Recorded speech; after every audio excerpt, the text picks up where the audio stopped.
బేలా మండల కేంద్రంలో ఘనంగా శ్రీ మార్కండే ఖుషి జయంతి వేడుకలు నిర్వహించారు. ఈ కార్యక్రమంలో జిల్లా అధ్యక్షులు శ్రీమతి మంచికంట్ల ఆశమ్మ, మండల అధ్యక్షులు మంచి నరేందర్, వినోద్, కృష్ణ, దిగంబర్, ఆనంద్, లక్ష్మణ్, శ్యామరావు, స్వామి, రాఘవేంద్ర తదితరులు పాల్గొన్నారు.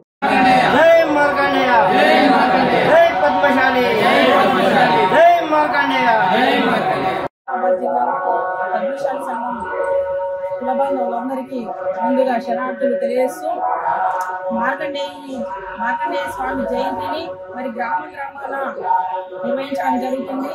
ఈ పండుగ వాతావరణాన్ని పద్మశాలి కుల బాంధవులందరూ కూడా భక్తులందరూ కూడా మరి దీన్ని దేవుణ్ణి కొలుసుకోవడము, మరి భక్తులు చాలా శివుడు అంటే శివ మార్కండేయ ఆజ్ఞ లేని చీమ కూడా ఉంటారని చెప్పి మరి భగవంతుని అన్నది.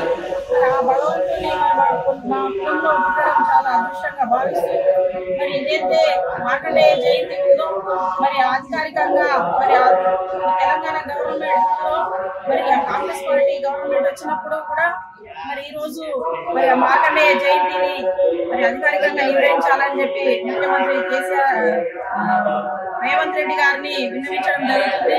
అదేవిధంగా మరి మా కుల బాంధవులందరికీ కూడా మేము 15% రాష్ట్రంలో ఉన్నప్పటికీ మరి ఎలాంటి అభివృద్ధి లేక మరి ఎలాంటి ఉపాధి లేక చాలా ఇబ్బందులకు గురి అవుతున్నాం. కాబట్టి మరి ఇప్పుడైనా పద్మశాలి కార్పొరేషన్ ఏర్పాటు చేయాలని చెప్పి కూడా మరి ఈ పత్రికా ముఖంగా నేను తెలియడం జరుగుతుంది. అదేవిధంగా మా కుల బాంధవులందరూ కూడా ప్రతి ఒక్కరు ఈ కార్యక్రమంలో గ్రామ చేసినందుకు ప్రతి ఒక్కరికి కూడా ధన్యవాదాలు, శుభాకాంక్షలు తెలియజేస్తూ